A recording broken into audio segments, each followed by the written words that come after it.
นี่เด็กบินเพิ่นเอาให้บ่แอนมื้อน่ะจักมาอยู่ทางใด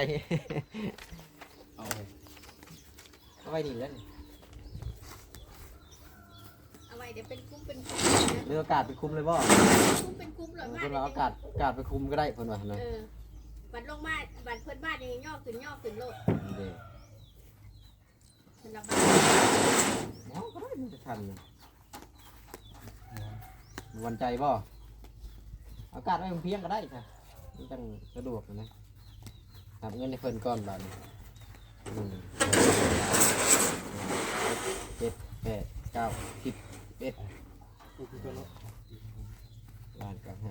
5,000อากาศไว้นั่นแหละบ่ย่อได้อากาศไว้โลด แต่ไว้ลงมาเป็นสิย่อเองเพิ่น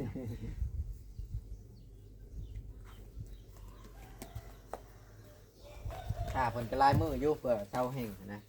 แต่ว่าที่จริงแล้วเทมันแต่ว่าถ้าเพื่อมันแห้ง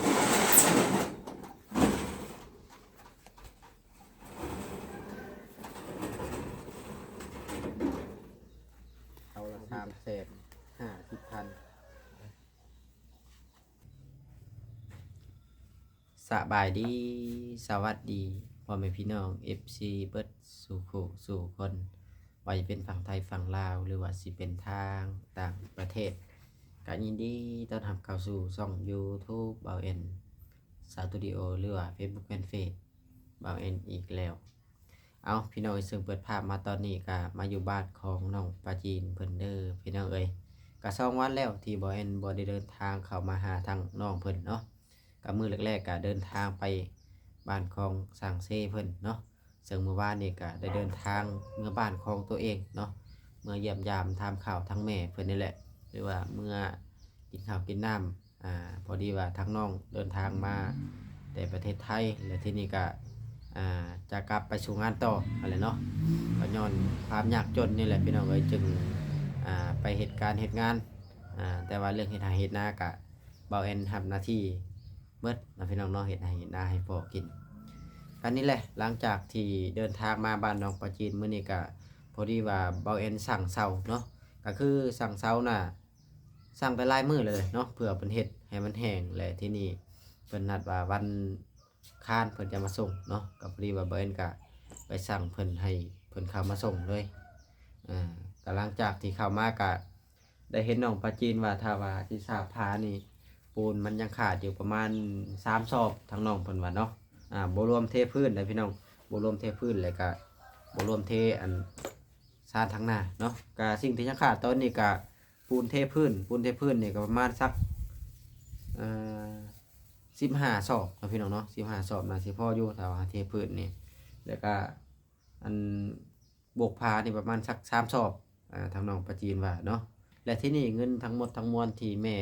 บุญเกิดกับพ่อสมสนุกพากมาน่ะ$350นะเนาะพี่น้องเพราะว่าแบ่งมาจากเฮือนช่างเซและมาช่วยทั้งน้องปาจินนี่$350และที่นี่ไหลเป็นเงินบาทก็ตกอยู่ 11,000 กับ200 บาทเนาะและที่นี่บ่าวเอ็นเอาไปแตกเป็นเงินกีบแต่เป็นเงินกีบได้อยู่7,600,000 กับ35,000เนาะและเงินในจำนวน7,600,000 กับ35,000น่ะมื้อก่อนๆน่ะบ่าวเอ็นเอาไปสั่งอะโลซิ่งน่ะเบิดไป3,100,000 กับ50,000แล้วก็ไปสั่งเซา1,000,000 กับ 50,000 ก็ตกเป็น4 ล้านแล้วเนาะพี่น้องเนาะและที่นี่แล้วก็สั่งไม้น่ะ2 ล้านกับ200,000เนาะก็ตกไปกับ6 ล้านกับ400,000แล้วเนาะและที่นี่น่ะเงินนำบ่เอ็นนี่ยังเหลืออยู่1,200,000 กับ35,000เนาะและเงินในจำนวน1,200,000 กับ35,000นี่สิซื้อปูนให้น้องเพิ่นก็ได้นะพี่น้องเนาะหรือว่าสิซื้อทรายก็ได้ก็มีแต่ว่าบ่เอ็นจะเอาเงินในส่วนนี้นี่แหละซื้อเนาะเพราะว่าเงินมันก็ที่ทั้งแม่เพิ่นฝากมาน่ะก็เบิดเป็นที่เรียบร้อยเนาะยังเหลือ1,200,000นี่แหละสิ่งที่ยังขาดเหลือก็คือปูนเนาะปูนเทพื้นหินทรายเนาะทรายนี่บ่แม่นว่าสิเอามาเทพื้นนะพี่น้องเอ้ยทรายนี่จะเอามาเข้าพื้นไว้ก่อนจะเทและหลังจากที่เทพื้นนี่ก็จะสั่งมาอีกสรุปแล้วนี่ยังซื้อทรายอีกประมาณสัก2 รถบ่แม่น2 รถ3 รถผมบ่จักนี่ 3รถก็ตีไปประมาณล้าน6กับ50,000เนาะ3รถนะพี่น้องเอ้ยรถละ5,500,000 3รถก็ล้าน6 50,000เนาะปูนนี่ก็สอบละแสนปูนนี่ก็ถือว่าแพงนะพี่น้องเอ้ยมื้อนี้สร้างมันมาเฮ็ดบ่ ตามอารมณ์ถือว่าด้านหน้านี่แล้วเรียบร้อยเนาะไฟโบกพ่อจะบ่หรือเพิ่นเบิดช่องแต่ว่าฝีมือเพิ่นก็บ่ค่อยละเอียดปานใดเนาะบ่ว่าติไปเฮ็ดน้ำเวียดก็ได้ซำนี้นะ เอาพี่ไปไอ้ย่าเบิ่ง เพิ่นว่ามันเป็นน้ำอะไรนะ สบายดียายวัน สบายดี เป็นน้ำยัง นี่เป็นน้ำปูนเพิ่นว่านะ วนบ่แม่น มันมีแต่ขึ้นทรายเด้เพิ่นว่า เว้ยบ่เกี่ยวกันดอกท้องใส่ทรายลายโพดใส่ปูนน้อยเพื่อนบ่แอนก็ยังใส่ปูนนั่นนี่แหละกับอีกอย่างทรายแล้วนั่นแล้วเอาเหล็กอันน่ะห่อนขี้ดินทรายแหละหินมันรอดมาเนาะปลาจีนหินมันรอดมาค่อนข้างจะลายนะมันก็เลยบ่ละเอียดนะเอาก็บ่เป็นหยังนอนได้อยู่ดอกตัวนี้เพิ่นจับเหลี่ยมงามอยู่เนาะตัวนี้เนาะบัดขึ้นไปหันคือบ่จับเหลี่ยมแหละตัวน่ะตัวนั้น เฮ้โอ้ไปทำการกระจับเหลี่ยมออกมันกระชื่อตรงเป๊ะแล้วนี่แต่ว่าตัวนี้งามอยู่นี่โอเคอยู่นี่มันขึ้นไปหันบ่จับเหลี่ยมครับโอ้ยมาพี่แต่อย่ามันถือว่าพอได้อยู่พอได้เช้าแหละนี่ดิโซนข้างล่างนี่แล้วเรียบร้อยเหลือแค่ประตูบัดนี่เนาะประตูกับเทพื้นแต่มันก็สิดีขึ้นกว่าเก่าหลายอยู่ติไปย่างมาพี่ย่างรอบให้เพิ่นเบิ่งมึงดูถือไว้แล้วเรียบร้อยด้านนอกนี่คือว่าปูนยังบ่พอจักซอบบัดนี้นะ3ซอบถ้าแล้ว3ซอบนี่ก็คือทราบแล้วเนาะยังเหลือข้างในได้บาทนี่ไปกลับมาเบิ่งบัดนี้เพิ่นว่าร่วมแล้วเพิ่นว่ามุงโตนนึงเพิ่นว่านะ เทพื้นบ่ เทพื้นพร้อมนะ เทพื้นกับบกพาพร้อมนี้ โดยบ่เอ็นไล่ประมาณ15ซอบเทพื้นนะแต่ว่าพานี่ยังเหลือเท่านั้นบ่โดยประมาณโตนหนึ่งพอดีนั่นแหละเอาปูนเคียวมาอีกสัก5ซอบเนาะหรือว่า3ซอบบ่1 2เอามาอีก3ซอบปูนเคียวพอดีสิเอามาอีก3ซอบเพิ่นมาส่งแล้วบ่ปูนนะยังแหละเพิ่นยังบ่ได้ไปหนีกันอื่นบ่ได้ถอกบ่ได้ไปแล้วยันบ่มีเงินจ่ายโดยยันเขาบ่ให้เดี๋ยวสิไปให้เพิ่นเอามาส่งให้นะแต่ว่าเทพื้นเนี่ยเฮาต้องสั่งทรายมาก่อนได้โดยมีอยู่บ่เบอร์ให้ทรายยังเก็บไว้อยู่บ้านในเบบินนะเก็บไว้อยู่บ่ดีจะให้มันเจ้าบินมื้อบ่เอ็นเมื่อบ่แม่นบ่ได้ออกมาปะในเตียงให้เด้มื้อน่ะกันสิยังอยู่กันสิยังเดี๋ยวสิโทรให้เพิ่นเอาตัวใดเดก่อนเอาทรายนี่แหละก่อนเนาะทรายก็ต้องทรายโบกแบบบัดนี้บ่ทรายกับพื้นทรายกับพื้นบ่แม่นทรายกับพื้นก่อนพอโบกแล้วก็เข้าพื้นเลยเด้แต่กับปูนมาทีหลังนะรอเพิ่นมาส่งเช้าเดี๋ยวนี้นะแม่นเพิ่นมาส่งเพราะว่าเข้าไปนำเพิ่นเลยเด้ให้เพิ่นเอามาส่งได้เลยนะมีแต่พอน้องปลาจีนหยุดเฮ็ดบ่มื้ออื่นหรือว่าจังไดอีกวันใดดีคันแม่เช้ามาเพิ่นก็หยุดบ่เพิ่นว่าวันพุธเพิ่นว่ามื้ออื่นนี่แหละวันพุธเอาเผาเฮ็ดเผาทำเผาเฮ็ดเผาอยู่ได้บัดนี้ได้มีแต่ว่าตอนนี้ยังขาดประตูตัวนี้ตัวนั้นน่ะได้แล้วกับบานพับพวกบานพับพวกอันไล่ก่อนนี่แหละยังบ่มีงบซื้อในตัวนี้นะก็มันก็บ่ยากดอกรอพวกเจ้าทราบแล้วเพิ่นก็น่าสิให้ซื้อเข้ามานั่นแหละรอเพิ่นมาส่งเช้าบาดนี้นะหยุดจักมื้อพอน้องปะจินอยู่บ่นี่หยุดมื้อนึงเผาหยุดเผาเฮ็ดให้มันแล้วซะนี่พอดีแหละสิสั่งทรายมาเลยสั่งทรายมาแล้วก็ให้พวกเจ้าคนเข้ามานี่คนเข้ามาให้มันถึงระดับใดพออยากเบิ่งว่าพื้นนี่มันสิตกอยู่จักรถหาทรายนะเพราะว่าทรายจกมันก็บ่มีได้ยามนี่ทั้งหน้าก็จะได้ใช้อีกทรายนี่ ระดับ2รถปู่จักนี่ถ้าสิพอยันชามพุ่นชามรถก็ตกไปเลยล้านปลายเลยเด้นะล้าน6แสนเลยกับ50,000เลยนะถ้าชามรถได้นี่ผมเป็นถึกๆได้นี่คือตอนนี้ก็เบิดไปเท่าไรเลย20,000 กว่าบาทได้นี่แม่เพิ่นฝากมาแรกๆนะ9,000ฝนก็4,000แล้วก็ทั้งแม่บุญเกิดเพิ่นฝากมาอีกก็11,000อันนี้เท่าได้แล้วปะจิน24,000เลย24,000หาก็ได้ซำนี้ได้นี่ยังบ่ได้แล้วจะดีได้นี่ยังแห่ยังทรายยังปูนอีกบัดนี้30,000แล้วบ่ยันบ่แล้ว30,000นี่ขนาดเฮ็ดได้น้อยฉันมีได้นี่คะแนนใหญ่นี่ป้าเถอะแม่นประตูนี่กับป้องละ2,500,000 2ป้องก็500,000ล้านหนึ่งเด็ก ประตูใหญ่นี่ก็700,000บ่ได้ถึกได้ประตูใหญ่700,000ล้าน7แล้วเด้น่ะไหลเห็นประตูนี่บ้านพับอีกต่างหากอีกบัดนี้มันเป็นง่ายๆรวมๆแล้วก็ทั้งบ้านพับทั้งประตูนี่ก็ตกอยู่ประมาณสัก2 ล้านบ้านพับก็แพงได้คู่ละ50พุ่นคู่หนึ่งได้นะ50จะคู่ใน2 คู่ก็100,000หั่นนี่เด้มีเด้พอดีเบิด2 ล้านพอดีนะไหลทางประตูทางบ้านพับนี่แพงเติบบ่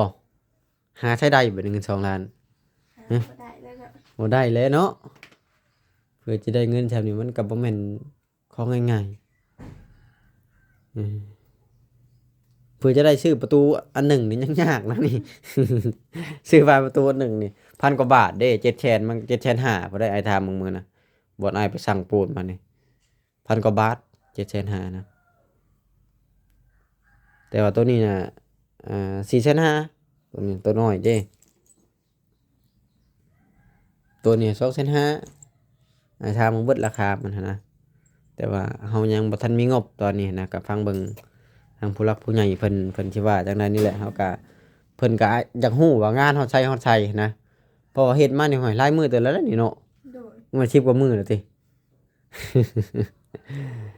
10 กว่ามื้อแล้วฮะก็ได้ซำนี้บ่ไหวบ่มาว่านนี่ก็มาเฮ็ดช่างมาขับแรงสิขับค่ำมื้อซื่อนี้ได้ซะบ่ได้มา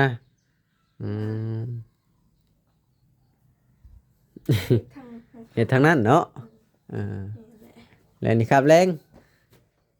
พี่น้องเอ้ยสร้างก็จักสิว่าจังไดคำรวมๆแล้วก็เพิ่นเฮ็ดจักมื้อนี่เอ้าตัวนี้ก็มารอบใดนี่ตัวนี้นะรอบแรงบ่มื้อน่ะลืมตอนเช้าแล้วตอนแรงบ่ได้เฮ็ดนี่ อันนี้ก็มาแต่รอบแรงนี่รวมๆแล้วเพิ่นโบกนี่ยังบ่ฮอดชามมื้อซ้ำชาไหลซะกันนี่มาขาบหนึ่งมาเทื่อละคาบมื้อน่ะก็จน5 โมงแรงอ้ายมาแต่ใช้มื้อน่ะหาก็เฮ็ดมา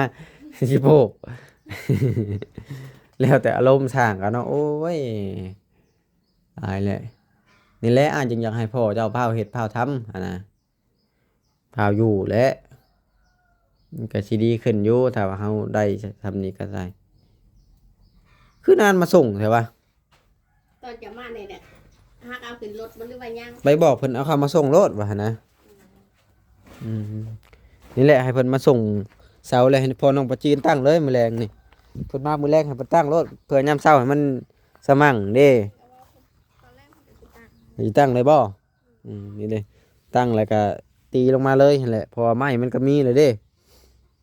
อุปกรณ์การมุงก็มีเลยเรือเพิ่นตั้งขึ้นเลยเพิ่นอยากมุงก็สุดแล้วแต่เพิ่นนะเพิ่นจะเฮ็ดจังไดก็ได้นะเพราะมันก็มีครบเลยเด้ตัวนี้ก็ต้องเอาทรายเข้ามาอีกนี่มันจังได้สันได้น้ำไหลเข้าห้องเฮือนเบิด เพราะว่าตอนตั้งเสาพัดบ่คูณขึ้นก่อน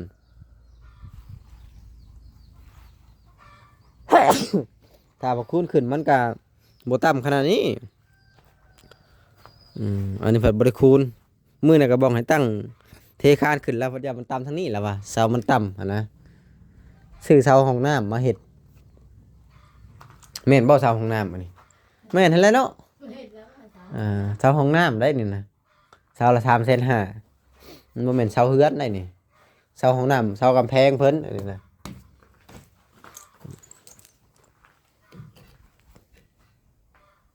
ปลามันแห้งก็สิงามเนาะ มันเห็นงามๆอยู่ เออต้นเปียกคือว่าบ่ทาเบิ่งได้ นี่คันอยากให้มันละเอียดนี่เอาตัวนี้ห่อนนี่ เอาตัวนี้คือตัวทางนี้ เอออันนั้นเอาไปอันสาดใส่น่ะหินมันโลรอดมาเป็นลูกอยู่ ทักกระสือ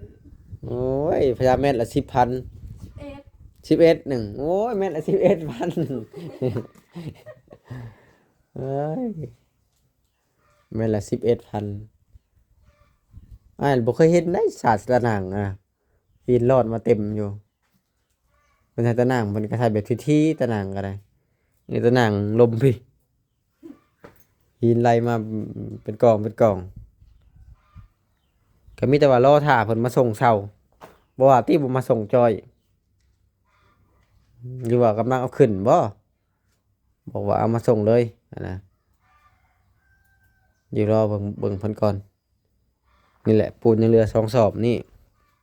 ยังเหลือ2 สอบนี่2 สอบนี่ก็ได้พานี่กับพานี่เนาะ โดย 3 สอบพานั่น3 สอบพอดีบ่หรือบ่พอดี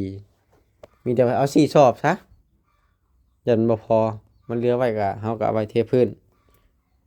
แม่นแหละ4 สอบนั่นแหละเหลือไว้แล้วก็เอาเทตีนเสาเด้แม่นเดี๋ยวสิไปสั่งให้เพิ่นเอามาให้หานเวียดทางออกเด้อติ โดยหันไปทางออก เดี๋ยวมื้อนี้เอา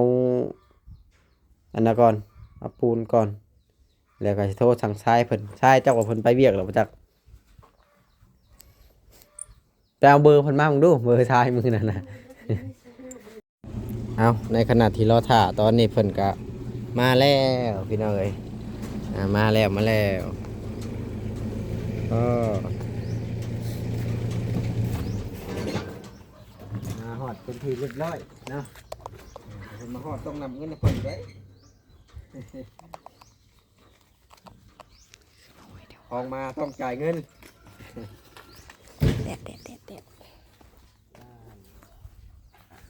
ล้านกับ50,000นี่เด้บินเพิ่นเอาให้บ่แอนมื้อน่ะจักมาอยู่ทางใด เอาไว้นี่แล้วนี่ เอาไว้เดี๋ยวเป็นคุ้มเป็นคุ้มนะ เรืออากาศไปคุมเลยบ่ คุ้มเป็นคุ้มเลย เพิ่นว่าอากาศไปคุมก็ได้เพิ่นว่าหั่นน่ะ บัดลงมาบัดเพิ่นบ้านยังย่อขึ้นโลด นี่เด้ เพิ่นละบ้าน เอาก็ได้มันจะทันเลยวันใจบ่อากาศไว้เพียงก็ได้ค่ะมันจังสะดวกนะนับเงินให้เพิ่นก่อนบาดนี้7 8 9 10 11ล้านกับ50,000อากาศไว้นั่นแหละบ่ย่อได้อากาศไว้โลด แต่ไว้ลงมาเพิ่นสิย่อเองเพิ่นน่ะ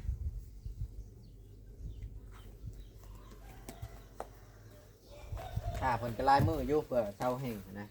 แต่ว่าที่จริงแล้วเทมันแต่ว่าถ้าเพื่อมันแห้ง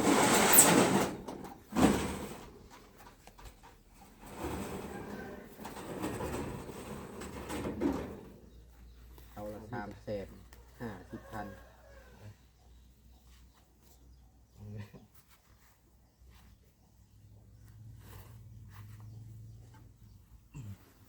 เอาเห็ดเช้าละหัวพี่จะมาถามเนาะมันใหญ่เนาะละหัวบอกนี่เช้าละหัวปกติกับที่นี่แต่บ้านว่าเอ็นน่ะเช้าละแสนเช้านี้งานเจ้าเช้าเท่าไหร่ ว่าดิบอกเจ้าแสน คือกันเนาะ บอกต่อ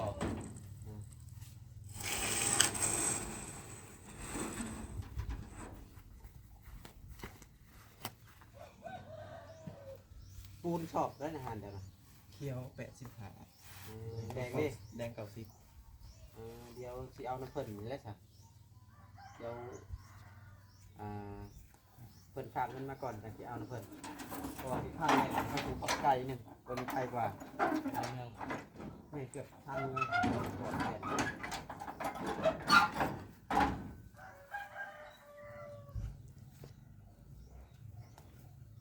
น้ำเพิ่น